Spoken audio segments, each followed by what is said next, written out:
All right, we are here with Tim Liljegren of the San Jose Sharks as the season comes to a close. And so, Tim, you talked about it last night after the game. You brought up inconsistency in your game. And, you know, I watched you grow into your role here in San Jose. So when you say inconsistency, I guess expand upon what you mean by that, because I know that, you know, your role here changed. There was a lot of different turnover in the lineup. So what do you think that inconsistency means when you're talking about it? I think I mentioned that last night too. I feel like it's just being a guy that the coaches trust every game. Mm-hmm. I felt like earlier in the year I could have a couple of good games and then follow up with a couple of bad ones. And as I feel like after Four Nations break, it was more consistent and still improvement to be made. But I feel like I was pretty happy with how I played every single game. So I feel like that's just being dialed in, and you know, it's a long year. You're gonna have ups and downs every year. Just kind of stay on top of it, be focused, and you know, try and play your best hockey every game. How was it coming to San Jose and this experience for you here this year? Because I know obviously you come, you know, a little bit later in the year, and then suddenly, you know, you go from Toronto to here in San Jose, two very different situations. But, you know, you looked like you were having fun. There were already a couple of Swedes here on the team, so it was a good place for you to come to. Yeah, no, I've loved my time here so far. Obviously helps with having some fellow Swedes in the team, kind of make the transition easier to go to another team. But yeah, I just love the group. I think we have a good mix of young guys and some veterans, and I feel like we have a good time when we're on the road. We're a tight-knit group, so it's been very fun. Was it hard for you to try and keep the spirit light maybe, and after some tough losses? Because even though you're a young guy at 25, you're still dealing with a lot of guys who are a lot younger. And was this a new role for you to kind of be more of one of the leaders on the team? Yeah, maybe so. Maybe more when we traded away a lot of guys, but I feel like I'm not the most outspoken guy, so I try to maybe lead by other ways. But yeah, it's tough on everyone to lose, but I feel like, as I said, we have a good group. We kept it light in the room, and I mean, yeah, it's tough losing, but I feel like we did a good job of, you know, keeping the spirits up. I think that's what's interesting here is because, you know, at practice and doing interviews with you at different points and after games, it seemed like everybody, win or lose, you were always excited for the next game. And I think people see what's being built here in San Jose. I think they look at what you guys have been able to do in the midst of difficult circumstances, and they see a very bright future. I mean, if players come and talk to you and they ask you about San Jose, I mean, I imagine it's going to be easy to say, like, we're not as far off as the record might indicate. And the fact that you did have this much positivity amidst a down year, I think that speaks to what's going on. Yeah. I feel like there was a lot of times this year where we were in a lot of games, you know, lost by one goal. I feel like that's a good sign of what's coming. I mean, our young guys have been taking strides all year, I feel like, and they're just gonna keep getting better. So, you know, it's an exciting time to be a Shark, and as you said, I feel like the fans here is awesome. Like, they love the Sharks. So it's been a fun year for me being here. Has it been fun living in California in the Bay Area and such? Yeah, it's been nice having some sun.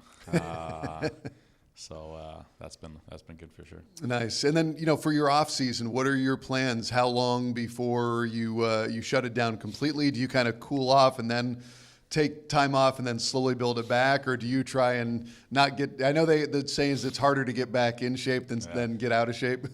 That's true. No, I'm gonna shut it down. I'm gonna be active. Not gonna have any organized workouts for now. Probably take 3 to 4 weeks off from organized training, and then you know, play some tennis, golf, to kind of don't just lay in the couch for a month. But yeah, for sure, take some time off to kind of relax and shut your mind off from hockey for a bit, and then get excited to get back on. You'll have to go play some tennis against Hank Thrun. He said that's what he's going to be doing in the off season as well. Yeah, actually, I played when I was younger, and then I kind of stopped and then picked it up a couple of years ago. So Nice. I feel like that's pretty decent workout actually if you play with someone that Oh. knows how to play. So that's fun. I know that last year in the offseason, Eki and Zetterlund played some tennis as well. So you'll have to call up Fabian in the offseason, see if you two can have a match as well. Yeah, I'll make sure that happens. Do you go back to Sweden in the offseason? Yeah, I spent my summers in Sweden. Nice. Tell me about that. Is that, I know you alluded to some golf. Obviously, you've got friends and family there. What's life away from hockey for Tim Liljegren? Are you, barbecuing with friends, going out to dinners? So what do you get up to? Yeah, no, just kind of try and spend as much time as possible with my family. Obviously, away from them for most of the year. So, just bought a house last year, so I'm gonna try and spend some time there with my family and have some barbecues and just enjoy being in Sweden. Nice. That sounds very nice. Now, I've talked to obviously Alex about this and William before and Zetterlund, but I don't know who your soccer team is because I know, like every Swede, you're going to be into some global football here. So who's your team? I actually don't have a team. I didn't get into soccer. I played when I was younger, but I didn't really like hockey was my main focus. Just got into watching Premier League like 5 years ago, so I don't really have a team. I play fantasy Premier League, so I just root for the guys I have. So yeah, you're just trying to take it all in. I could say Man City, but I feel like that would be cheating because they were the best team when I started watching, so it's easy to say them, but I feel like they play fun soccer. Well, Eki was a Man U guy, so you guys could have that rivalry going. He's not having a good time now. No. Since you've lived in North America, have you gotten more into like basketball or American football or baseball? Have you gone out to any of those games or anything? I watched, not here, but in Toronto, I watched a couple of basketball games. Nice. I've been to some football games and baseball, but nothing to really catch my eye. Which of those do you think you would have been the best at if you had tried it? I don't know. Maybe football. I feel like you could run into somebody pretty well. Yeah, I feel like that. Yeah, I mean basketball. I'm not tall enough for. Baseball. I feel like it's pretty hard. Yeah. So I feel like I don't think I would be any good at football, but I feel like that would be the one thing. It matches the skill set a little bit closer. Yeah. How much fun was it this year? Were you watching all these young guys come in with San Jose, and maybe did it remind you of where you were a few years ago when you were the young guy? Yeah, it's been fun. I mean, just watching like Mac and Will coming in 18, 19 years old. A lot better than I was at that age, so it's been fun to see, and I feel like they've been growing. And Shaq, Raffer, like the strides they've been taking, has been very fun to see, and I feel like that's, grows the excitement of next year too. If they can keep building, they're going to be huge pieces to our team, and it's been fun to see. And then the other thing that always gets me is you live such a structured life with hockey from September till up to this point or whenever the season ends. Is it weird to kind of then have all that scheduling stop where you're just kind of in control of when you get up, you're not traveling, you don't have practice, that just all of a sudden you got free time? It is weird the first couple of weeks, kind of you're so structured, every day you have a practice or you have a game, you have your little routines, that's what you do, but it's a little bit weird. You have to cook 3 meals a day again, so it's a little bit weird in the beginning, but it's kind of nice.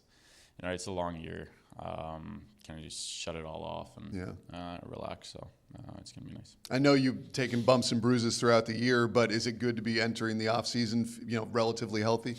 Yeah, no, I feel like it's a hard thing to do in this sport, kind of be healthy at the end of the year, but my body feels good. don't have any rehabbing to do. So Nice, yeah. that's always nice.